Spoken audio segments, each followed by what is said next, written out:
بالله من الشيطان الرجيم بسم الله الرحمن الرحيم وصلى الله على محمد وعلى آله الطيبين الطاهرين الذين أذهب الله عنهم الرجس وطهرهم تطهيرا اللهم صل على محمد وآل محمد ولعنة الدائمة الباقية على أعدائهم ومنكر فضائلهم وغاصب حقوقهم أجمعين من يوم عداوتهم إلى قيام يوم الدين أما بعد عباد الله أوصيكم ونفسي بتقوى الله فإن التقوى خير الزاد وبها المعاد وتنفع يوم لا ينفع فيه مال ولا بنون إلا من أتى الله بقلب سليم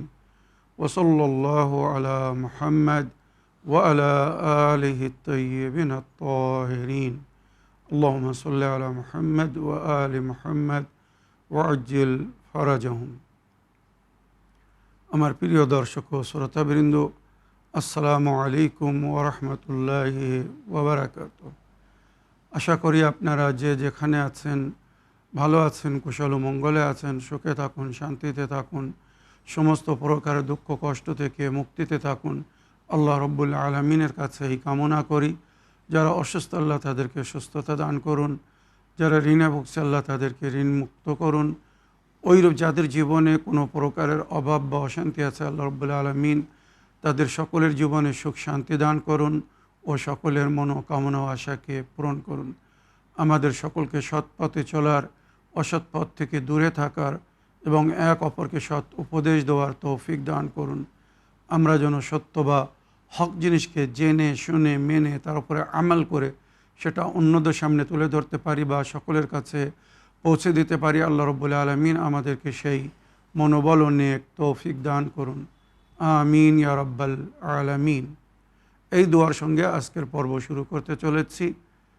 বিনা কোনো ভূমিকায় সরাসরি আপনাদের পাঠানো প্রশ্নের উত্তর দিতে চাই। তাই আসুন দেখি কোথা থেকে কে কি প্রশ্ন করছেন বা কে কি জানতে চাচ্ছেন। আসসালামু আলাইকুম প্রিয় মাওলানা সাহেব, আমি দোয়ায়ে আফিয়াত এবং দোয়ায়ে মাগফিরাত সম্পর্কে বিস্তারিত জানতে চাই। আপনি দয়া করে এই দোয়া দুটি পড়ে একটু ব্যাখ্যা করবেন প্লিজ। আমি কাজী ওবায়দুল্লাহ বলছি বঙ্গোপসাগর থেকে। ওয়ালাইকুম আসসালাম ওয়া রাহমাতুল্লাহি ওয়া বারাকাতুহু। জনাব কাজী ওবায়দুল্লাহ সাহেব, আপনার চিঠি লেখার জন্য আপনাকে ধন্যবাদ জানাই। আপনি দুটি বিশেষ দোয়ার সম্পর্কে জানতে চেয়েছেন, তার অনুবাদ ও ব্যাখ্যা শুনতে চেয়েছেন। তো আমি সর্বপ্রথম দোয়ায়ে আফিয়াত সম্পর্কে বলবো, তারপরে ইনশাআল্লাহ দোয়ায়ে মাগফিরাত এবং কোরআনের যে সমস্ত আয়াতে আল্লাহ রব্বুল আলামিন নিজের ওলি আউলিয়া ও বান্দাদের জন্যে মাগফিরাতের জিকির করেছেন সেই আয়াতগুলো আমি পড়ব। তো দোয়ায়ে আফিয়াত সম্পর্কে, আফিয়াত মানে শান্তি লাভ করা, ইহকাল ও পরকালের শান্তি লাভ করা, আল্লাহর আশ্রয় বা তার সুরক্ষায় থাকা। रवायत হচ্ছে जो शख्स ये चाहता है कि वो हज़रत मोहम्मद मुस्तफ़ा सल्लल्लाहु अलैहि वसल्लम और उनकी आले पाक के साथ मैशूर हो और वो हज़रत मौत, बरज़ख, क़यामत, हिसाब और सिरात वग़ैरह जैसे अहम मौक़ों पर ख़ास तौर से उस पर नज़र रहमत फ़रमाएँ, तो इस दुआ को हर नमाज या नमाज फ़रीज़ा के बाद एक दफ़ा पढ़ लिया करे। दुआए आफियत কত গুরুত্বপূর্ণ দোয়া, এই রওয়ায়াত যেটা পড়লাম এর অনুবাদ করছি, বুঝতে পারবেন। রওয়ায়াত হচ্ছে যদি কেউ প্রতি ফরজ নামাজের পরে এই দোয়া পড়ে, মানে দোয়ায়ে আফিয়াত, তো সে প্রিয় নবী করিম সাল্লাল্লাহু আলাইহি ওয়াসাল্লাম এবং আহলে বাইত আলাইহিমুসসালামকে মাহশারের দিন, বিচারের দিন নিজের সাথে পাবে। মৃত্যুর সময়, আলামে বারজাখে, কিয়ামতের দিন, হিসাবের সময়, সিরাত পার করার সময় এই সমস্ত পরিস্থিতিতে নবী ও আলে নবী মোহাম্মদ ও আলে মোহাম্মদ তার সেফারিশ করবেন, খেয়াল রাখবেন। আর এই যে কঠিন সময় যখন মানুষ ভয়ভীত হবে, চিন্তিত হবে, আমার পরিণাম বা পরিফল কী হবে আমি জানি না, সেই সময় নবী ও নবীর আহলে বাইত যদি সেফারিশ করেন তো আমাদের কোনো চিন্তা থাকবে না। তো এই দোয়া যদি কেউ প্রতি ফরজ নামাজের পড়ে প্রতিদিন, তো ইনশাআল্লাহ নবী ও আলে নবী এই সমস্ত পরিস্থিতিতে তার শেফাত করবেন, তার ওপরে নজরে করম করবেন, আর সে আল্লাহর আযাব ও গজব থেকে মুক্তি পাবে এবং আল্লাহর আশ্রয়ে থাকবে বা নিরাপত্তায় থাকবে। দোয়া পড়ি। বিসমিল্লাহির রহমানির রহিম। আল্লাহুম্মা ইজআলনি মা মুহাম্মাদিন ওয়া আলি মুহাম্মাদ ফি কুল্লি আফিয়াতিন ওয়া বালাইন। হে আমার প্রতিপালক, আমাকে মোহাম্মদ ও আলে মোহাম্মদের সঙ্গে রাখবেন সমস্ত সুখ শান্তির সময়, বালা ও মুসিবতের সময়। ওয়াজআলনি মা মুহাম্মাদিন ওয়া আলি মুহাম্মাদ ফি কুল্লি মাসওয়া ওয়া মুনকালিবিন। সমস্ত পরিস্থিতিতে উপস্থিত আছি, সফরে আছি, যেখানে আছি, আল্লাহ আমাকে মোহাম্মদ ও আলে মোহাম্মদের সঙ্গে রাখবেন। আর যখন আমি এই দুনিয়া থেকে যাব সেই সময় যেন আমি মোহাম্মদ ও আলে মোহাম্মদের সঙ্গে থাকি। আল্লাহুম্মা ইজআল মাহিয়ায়া মাহিয়াহুম ওয়া মামাতি মামাতুহুম। আল্লাহ আমার মৃত্যু যেন ওইভাবে হয় যেভাবে মোহাম্মদ ও আলে মোহাম্মদ এই দুনিয়া থেকে গেছেন, আর আমি যেন ওইভাবে জীবনযাপন করতে পারি যেভাবে ওনারা এই দুনিয়া থেকে জীবনযাপন করে গেছেন। আল্লাহুম্মা ইজআল মাহিয়ায়া মাহিয়াহুম, মানে আমার জীবন যেন মোহাম্মদ আলে মোহাম্মদের জীবনের মতো হয়, আর আমার মৃত্যু যেন ওনাদের মৃত্যুর মতো হয়। ওয়াজআলনি মাহুম ফি মাওয়াতিনি কুল্লিহা। আর সমস্ত জায়গায়, সমস্ত পরিস্থিতিতে, সমস্ত অবস্থায় আমাকে ওনাদের সঙ্গী করবেন। ওয়ালা তুফাররিক বাইনি ওয়া বাইনহুম। আর আমার আর ওনাদের মাঝখানে যেন চুল পরিমাণে বা কখনও যেন দূরত্ব করে দিবেন না, মানে আলাদা বা জুদা করে দিবেন না। আমি যেন সবসময় মোহাম্মদ ও আলে মোহাম্মদের সঙ্গে থাকি। তাই আমরা যে আহলে বাইতকে ভালোবাসি, তার মানে আমরা সবসময় আহলে বাইতের সঙ্গে আছি বা আহলে বাইত আমাদের সঙ্গে আছেন। ইন্নাকা আলা কুল্লি শাইইন কাদির। হে আমার প্রতিপালক, আপনি তো সমস্ত জিনিসের উপরে কুদরত রাখেন। তো এই যে দোয়া পড়লাম, এর অর্থ বললাম, আশা করি আপনারা বুঝতে পেরেছেন। চেষ্টা করবেন প্রতি ফরজ নামাজের পরে এই ছোট দোয়াটি পড়ার। এই দোয়াটি পড়লে রোজে মাহশার কোনো চিন্তা থাকবে না, মৃত্যুর সময় কোনো চিন্তা হবে না, আলামে বারজাকে কোনো চিন্তা হবে না, কিয়ামতের দিন, হিসাবের দিন, পুলসিরাত পার করার সময় কোনো চিন্তা হবে না ইনশাআল্লাহ। এবারে দোয়ায়ে মাগফিরাত সম্পর্কে আপনি জানতে চেয়েছেন। তো দোয়ায়ে মাগফিরাত রমজান মাসে আমাদেরকে প্রতি ফরজ নামাজের পরে যে দোয়াটি পড়তে বলা হয়েছে সেই দোয়া হচ্ছে দোয়ায়ে মাগফিরাত। আমি রমজান মাসে দোয়া পড়ে তার ব্যাখ্যা করেছি। পুনরায় জনাব কাজী ওবায়দুল্লাহ সাহেবের অনুরোধে আরও একবার দোয়াটি পড়ছি এবং তার ব্যাখ্যা করছি। তবে তার আগে আমি পবিত্র কোরআনের ওই সমস্ত আয়াত শোনাতে চাই যে আয়াতকে আয়াতুল মাগফিরা বলা হয়েছে, মানে যে সমস্ত আয়াতের মধ্যে আল্লাহ নিজের বান্দাদের জন্যে, ওলি আউলিয়াদের জন্যে ওয়াদা করেছেন যে আমি তোমাদের গুনাহকে ক্ষমা করে দেবো, তোমাদের অবস্থাকে পরিবর্তন করে দেবো। সুখ দুঃখ, মানে যেটা আমরা জীবনে দেখি, দুঃখে থাকলে সুখে পরিবর্তন করে দেবেন বা কষ্টে থাকলে শান্তিতে পরিবর্তন করে দেবেন, এই সমস্ত জিনিসের জিকির হয়েছে এই আয়াতের মধ্যে। তাই আমি যে আয়াতগুলো পড়ছি এই আয়াতগুলো ভালো করে মন দিয়ে শুনবেন। আর যদি কখনো আল্লাহর কাছে মাগফিরাত তলব করতে যান তো আগে এই আয়াতগুলো পড়বেন। এই আয়াতগুলো পড়ার পরে কেউ যদি আল্লাহর কাছে মাগফিরাত তলব করে তো আমার মনে হয় সে নিরাশ হবে না। সে যত বড়ই গুনাহগার বা পাপী হোক না কেন, আল্লাহ তাকে ক্ষমা করে দিবেন। তবে বান্দার হক যদি কারো দায়িত্বে থাকে তো বান্দার হক আগে বান্দার কাছে ফিরিয়ে দিতে হবে, আদায় করে দিতে হবে। যতক্ষণ বান্দা না মাফ করে আল্লাহ কিন্তু মাফ করবেন না। তো জনাবে আদম আলাইহিস সালাম যেভাবে দোয়া করেছিলেন, জনাবে নূহ নবী, ইব্রাহিম নবী, ইউনুস নবী, জনাবে আইয়ুব নবী, বিভিন্ন নবীরা এইভাবে আল্লাহর কাছে প্রার্থনা করেছিলেন, দোয়া করেছিলেন। তাই তার জিকির কোরআনের মধ্যে, কোরআনের আয়াতের মধ্যে হয়েছে। যেমন রব্বানা যালামনা আনফুসানা ওয়া ইন লাম তাগফির লানা ওয়া তারহামনা লানাকুনান্না মিনাল খাসিরিন। হে আমার প্রতিপালক, আমি আমার উপরে জুলুম করেছি, আমার নফসের উপরে আমি জুলুম করেছি। মানে যদি কোনো ভুল করি, খোদা না করুক, বা অন্যায় করি, তার মানে আমরা নিজের উপরে জুলুম করছি। কেননা অন্যায়ের শাস্তি ভোগ করতে হবে, পাপ করলে তার সাজা পেতে হবে। তো সাজা পেতে হবে মানে আমরা নিজেকেই নিজেরা দুঃখ দিচ্ছি, কষ্ট দিচ্ছি, নিজেদের উপরে জুলুম করছি। যদি আমরা পাপ করি তো সেই পাপের সাজা আমাদেরকে পেতে হবে। তার মানে আমরা নিজের নফসের উপরে জুলুম করছি। তাই আমরা এইভাবে আল্লাহর কাছে বলছি, রব্বানা যালামনা আলা আনফুসিনা, ভুল করে, পাপ করে আমি আমার নফসের উপরে জুলুম করেছি, যার হয়তো আমাকে সাজা পেতে হবে। ওয়াইল্লাম তাগফির লানা ওয়া তারহামনা, যদি আপনি আমাকে ক্ষমা না করেন আর আমার উপরে রহম না করেন, লানাকুনান্না মিনাল খাসিরিন, তো আমি বা আমরা ক্ষতিগ্রস্ত হব। দ্বিতীয় আয়াতে বলা হচ্ছে, রব্বানা ফাগফির লানা যুনুবানা ওয়া কাফির আন্না সাইয়্যাতানা ওয়া তাওয়াফানা মাল আবরার, হে আমার প্রতিপালক, আমাকে ক্ষমা করে দিন, আমার গুনাহকে মাফ করে দিন, আর আমার নেকির মাধ্যমে আমার গুনার কাফারা করে দিন। আমার নেকি যেন আমার গুনাহকে মুছে দেয়। ও তাওয়াফানা মাল আবরার, আর আমার মৃত্যু যেন নেকুকারদের সঙ্গে হয়, আল্লাহর নেক বান্দাদের মতো যেন আমি এই দুনিয়া থেকে যেতে পারি।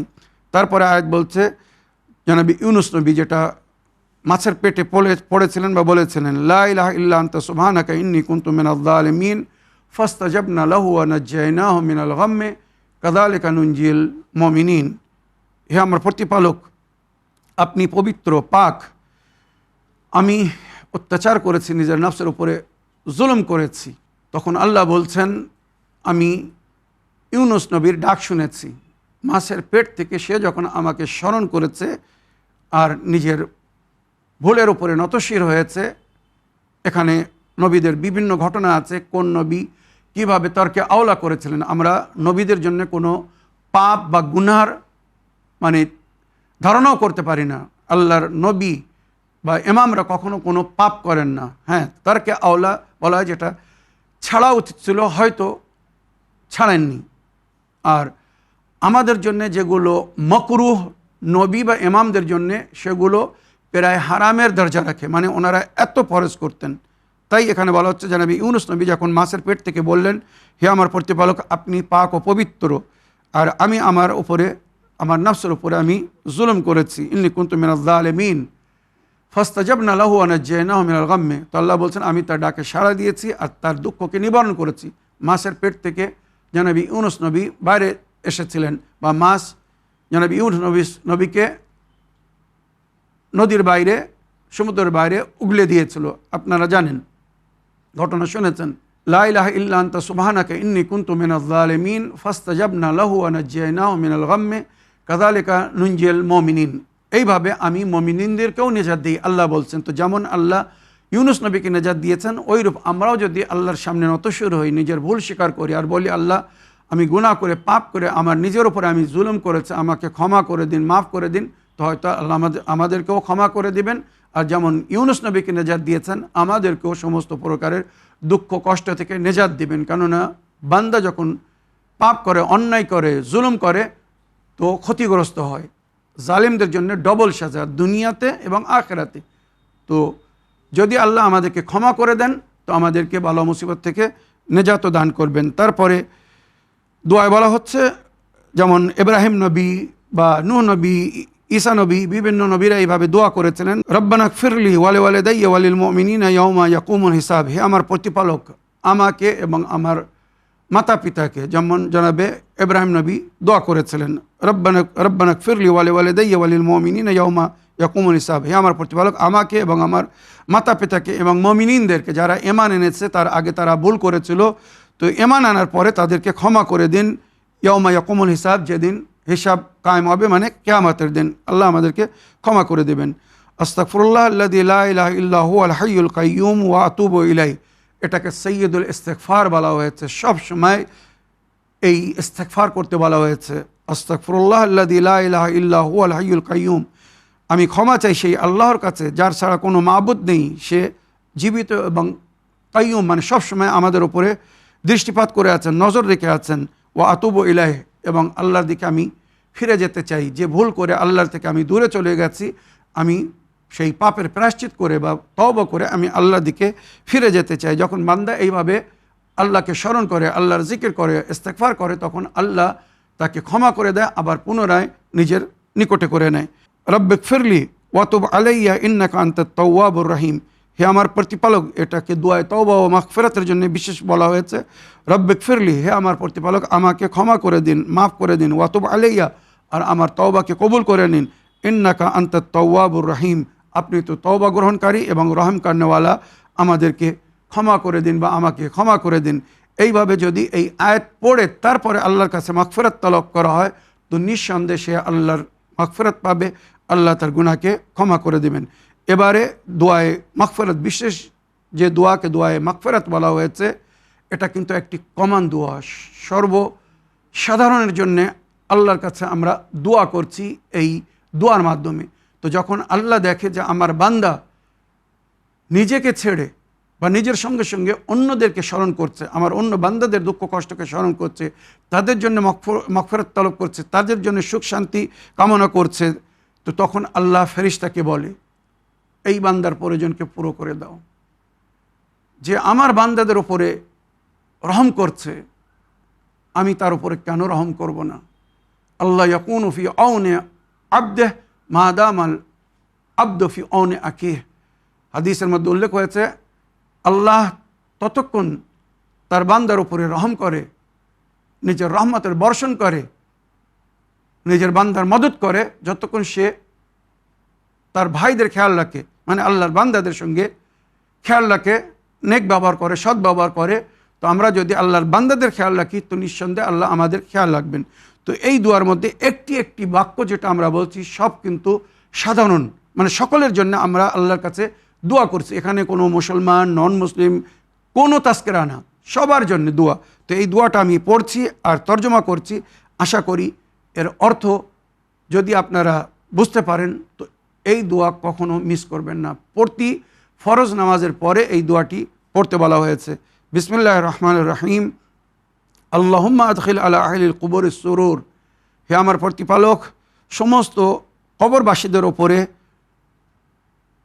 সুখ শান্তি ও খুশি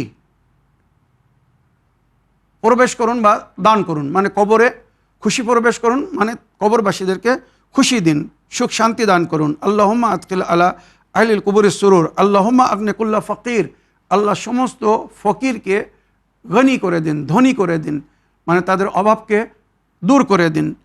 আল্লাহুম্মা আশবে কুল্লা যায়, আল্লাহ যারা ক্ষুধায় পিপাসায় আছে, তাদের ক্ষুধা পিপাসাকে মিটিয়ে দিন, এইভাবে এর ব্যাখ্যা করা হয়েছে। আল্লাহুম্মা আশবে কুল্লা যায়, যারা ক্ষুধায় আছে তাদের ক্ষুধাকে মিটিয়ে দিন, মানে পানাহারের ব্যবস্থা করে দিন। আল্লাহুম্মা কসকুল্লা উরিয়ান, হে আমার প্রতিপালক, যারা নির্বস্ত্র, যাদের পোশাকের অভাব, পরিধানের অভাব, তাদেরকে পরিধান দান করুন, বস্ত্র দান করুন। আল্লাহুম্মা দাইনা কুল্লা মাদিন, হে আমার প্রতিপালক, যারা ঋণী তাদের ঋণকে শোধ করে দিন, পরিশোধ করিয়ে দিন, ঋণ আদায় করার ব্যবস্থা করে দিন। আল্লাহুম্মা ফারেজান কুল্লে মকরুব, আল্লাহ যারা দুঃখ কষ্টের মধ্যে জীবনযাপন করছে, আল্লাহ তাদের দুঃখ কষ্টকে নিবারণ করে দিন। আল্লাহুম্মা রুদ্দা কুল্লা গরিব ইলা ওয়াতানিহি, আল্লাহ যারা বিদেশে পরদেশে আছে আর নিজের দেশে ফিরতে পারছে না কোনো কারণে, অভাবের কারণে, তো তাদের সমস্যার সমাধান করে দিন, তাদের অভাবকে ঘুষিয়ে দিন, মিটিয়ে দিন, তারা যেন নিজের দেশে ফিরে আসতে পারে, নিজের পরিবারদের কাছে ফিরে আসতে পারে। আল্লাহুম্মা ফুক্কা কুল্লা আসির, আল্লাহ যারা নির্দোষ কারাগারে আছে, বন্দী হয়ে আছে, তাদেরকে রেহাই করে দিন।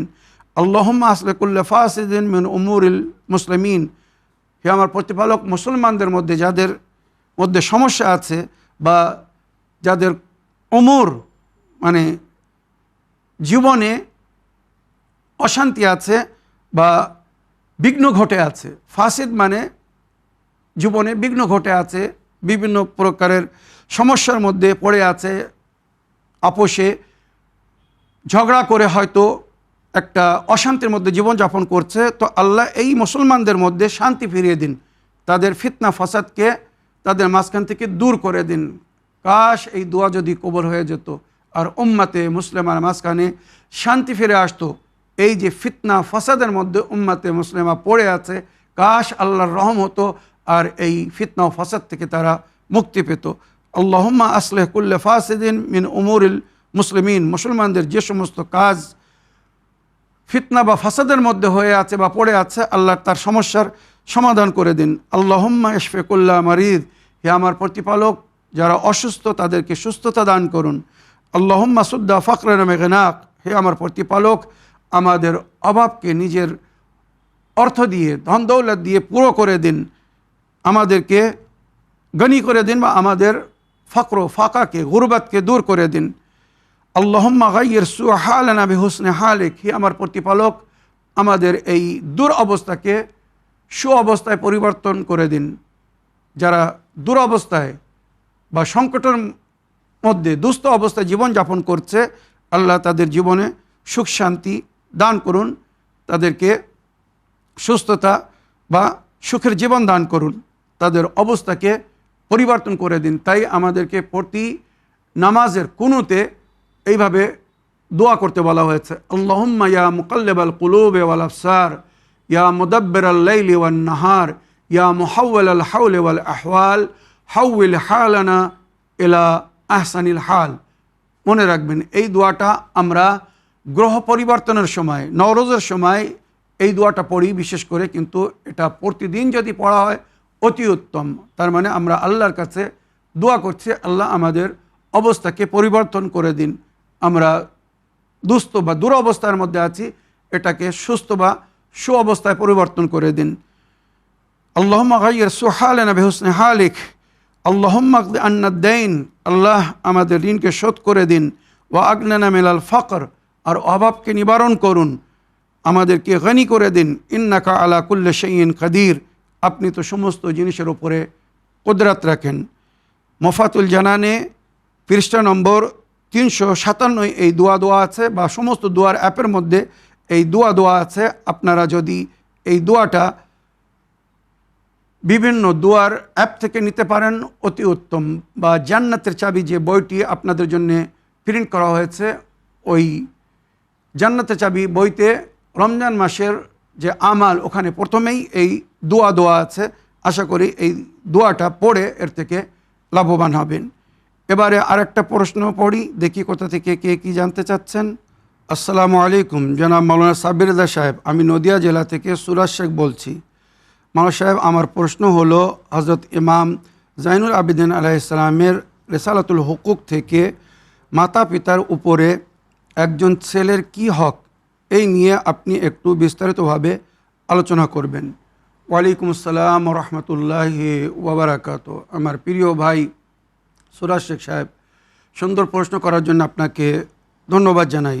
আপনি জানতে চেয়েছেন ইমামে জাইনুল আবেদিন আলাইহিস সালাম যে রিসালাতুল হুকুক লিখে গেছেন বা ছেড়ে গেছেন, সমস্ত প্রজায় বা সমাজের সকলের জন্যে অধিকার, কার কি হক, ইমাম খুব সুন্দরভাবে উল্লেখ করে গেছেন। আর ওনার এই বই এখন বিশ্বের প্রায় সমস্ত লাইব্রেরিতে সমস্ত ভাষায় অনুবাদ করে তর্জমা করে রাখা হয়েছে, যাতে মানুষ মানব অধিকার বুঝতে পারে।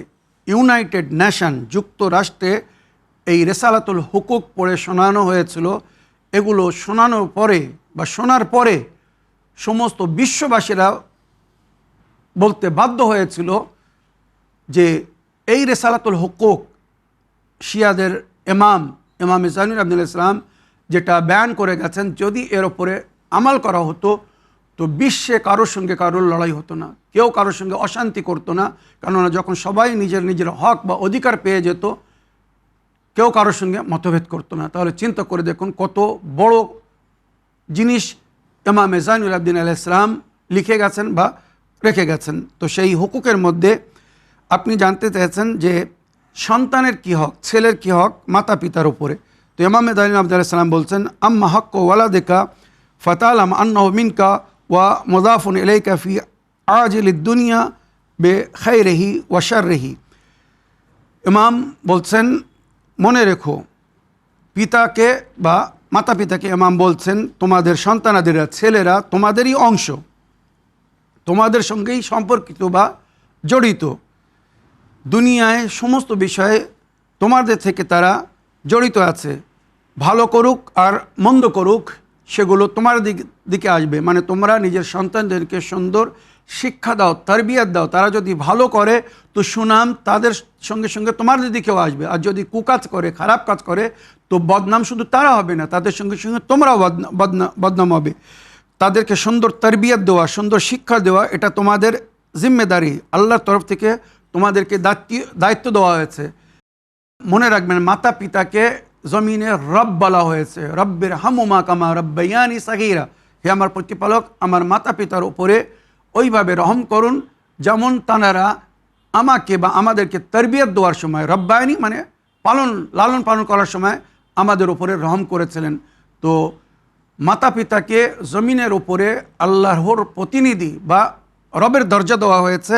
তাই আল্লাহ বলছেন, আল্লাহর তরফ থেকে এই হুকুম দেওয়া হচ্ছে তোমাদেরকে, তোমরা নিজের সন্তানদেরকে সঠিক শিক্ষা দাও, সঠিক তরবিয়ত দাও। তারা যা কিছু করবে, ভালো করলে তার সওয়াব তোমরাও পাবে, আর মন্দ করলে তার পাপেও তোমরা শরিক হবে যদি সঠিক শিক্ষা না দাও। শীঘ্র হোক বা অতিপর, দেরিতে হোক, তাদের যা সাজায় তোমরাও শরিক থাকবে। সুতরাং তাদেরকে সুন্দর শিক্ষা দাও, তারা যেন নেকি করে, তাদের পরিচয় যেন নেকির মাধ্যমে হয়। কেননা নেকির মাধ্যমে যখন তাদের পরিচয় হবে তো তাদের সুনাম হবে, আর সুনামের সঙ্গে সঙ্গে মাতা পিতারও সুনাম হবে। অমুকের ছেলে এত সুন্দর কাজ করছে, অমুকের ছেলে এত সুন্দর কাজ করেছে, তো এইভাবে মাতা পিতার সম্মান বৃদ্ধি পাবে। ওইরূপ উল্টো যদি কোনো সন্তান কোনো কুকাজ করে, খারাপ কাজ করে, তো মনে রাখবেন পরিবেশে শুধু তার বদনামি হয় না, তার সঙ্গে সঙ্গে মাতা পিতারও বদনামি। অমুকের ছেলে এই ভুল কাজ করেছে, অমুকের ছেলে এই অন্যায় করেছে, অমুকের ছেলে এই জঘন্য কাজ করেছে। তাই ইমাম আমাদেরকে বলছেন, তোমরা নিজের সন্তানদের খেয়াল করো, সন্তানদের খেয়াল রাখো, তাদেরকে সঠিক তারবিয়ত দাও, সঠিক শিক্ষা দাও, দিনের মারেফত দাও। আল্লাহ রসুল বা আহলে বাইত কীভাবে আমাদেরকে তালিম দিয়েছেন, শিক্ষা দিয়েছেন, সেই শিক্ষা তাদেরকে দাও, তারা যেন সুন্দরভাবে জীবনযাপন করে। আর যদি তোমরা এমন না করো তো মনে রেখো, পরকালে এই সন্তানদের সম্পর্কে তোমাদের কাছে প্রশ্ন হবে। তোমরা নিজের সন্তানকে সঠিক শিক্ষা দেওনি কেন? কেননা এই মানবজাত, এই ছেলে মেয়ে সন্তানদের মাধ্যমে আমাদের পরিবেশ সুন্দরও হয়, আবার জঘন্য হয়। তো সমাজের সমস্ত ব্যক্তি যদি নিজের নিজের দায়িত্ব পালন করে আর নিজের বাচ্চাদেরকে সঠিক শিক্ষা দেয়, সঠিক তারবিয়ত দেয়, তো পরিবেশ সুন্দর হবে, সবাই শান্তির সঙ্গে জীবনযাপন করবে। কিন্তু যদি কিছুরা সমাজে নিজের বাল বাচ্চাদেরকে সঠিক শিক্ষা তারবিয়ত না দেয়, আর তারা যদি জঘন্য কাজ করে, অন্যায় করে, পাপ করে, সমাজে বিশৃঙ্খলা সৃষ্টি করে, তো তার থেকে সবাই ক্ষতিগ্রস্ত হবে। তো নিজেদের বা নিজের পরিবেশকে সুন্দর করার জন্যে নিজের বাচ্চাদের সঠিক শিক্ষা দিন, তালিম দিন। তো এটা সন্তানদের হক, তার পিতা মাতার ওপরে। তাদেরকে যেন সুন্দর নাম রাখে, খারাপ নাম যেন না রাখে, সুন্দর ইসলামিক ধার্মিক নাম যার অর্থ সুন্দর হবে, কেন সেই নামের সঙ্গে হাসরের দিনে তাকে ডাকা হবে। তো সুন্দর নাম রাখতে হবে, বাল্যকাল থেকে তাদের সঠিক শিক্ষা দিতে হবে, যৌবনকালে বড় হয়ে তারা যেন ভালো কাজ করে, নেক কাজ করে, সুকাজ করে, যার মাধ্যমে তাদের নাম উজ্জ্বল হবে, তাদের সঙ্গে সঙ্গে মাতা পিতার নাম উজ্জ্বল হবে। আর পরকালে আল্লাহ রব্বুল আলামিন ওই সমস্ত মাতা পিতার থেকে খুশি হবেন, রাজি হবেন, যারা নিজের সন্তানকে সঠিক শিক্ষা দিয়ে নিজেদের জন্যে, নিজের ধর্মের জন্যে, নিজের মাযহাবের জন্যে সুসম্মানের কারণ করেছে। যেটা ইমামরাও আমাদেরকে বলেছেন, কুনু লানা যাইনা ওয়ালা তাকুনু আলাইনা শাইনা, আমাদের জন্য সুসম্মানের কারণও অপমানের কারণ হয় না। তোমরা ভালো কাজ করলে আমাদের সম্মান বৃদ্ধি হবে, লোক আমাদের প্রশংসা করবে। তোমরা খারাপ কাজ করলে লোক আমাদের নিন্দা করবে। যে ইমামে জাফর সাদিক বা ইমামরা কি এনাদেরকে এই শিক্ষা দিয়ে গেছেন। তো আমরা যা কিছু করব শুধু আমাদের পর্যন্ত সীমিত থাকবে না, আমাদের মাতা পিতা বা বংশ, ওই আমাদের ধর্ম, আমাদের মযহাবও সুনামিত হবে বা বদনাম হবে। তো আমরা যদি নিজের ধর্মের জন্যে, নিজের বংশের জন্যে, নিজের পরিবারের জন্য সুনাম বা সুনামের কারণ হতে চাই, তো আমাদেরকে নেক কাজ করতে হবে। আর খোদা না করুক যদি আমরা অন্যায় করি, পাপ করি, তো আমাদের সঙ্গে সঙ্গে আমাদের মাতা পিতা, আমাদের পরিবার, আমাদের বংশ, আমাদের ধর্ম, আমাদের মযহাব সব কিন্তু বদনাম হবে। যেটা এখন বিশ্বে আমরা দেখছি, মুসলমানেরা ভুল করছে, ইসলাম বদনাম হচ্ছে। তাই নিজের সন্তানদেরকে সঠিক শিক্ষা দিন, যাতে তারা নিজেদের সঙ্গে সঙ্গে আপনার বা নিজের ধর্মের জন্য সুসম্মানের কারণ হয়। এই বলে আমার আজকের বক্তব্য এখানে শেষ করলাম। ওয়াখিরু দাওয়ানা আলহামদুলিল্লাহি রাব্বিল আলামিন। আসসালামু আলাইকুম ওয়া রাহমাতুল্লাহি ওয়া বারাকাতুহু।